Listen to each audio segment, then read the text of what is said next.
Hello, I'm Vanessa and I'm using drones to collect whale snot for conservation.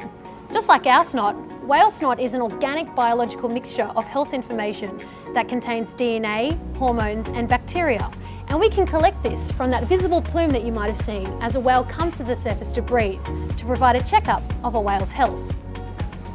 But the problem is, unlike your cat or dog, you can't exactly catch a whale and take it to the vet. And previous health assessments were limited to those that had either washed ashore or those that were deliberately killed. In fact, current methods to collect whale snot involves extremely close boat approaches, which can be dangerous, as a whale could easily flip a boat. So the question I wanted to ask in my PhD is, what is the best non-invasive method for collecting whale snot as an assessment of whale health?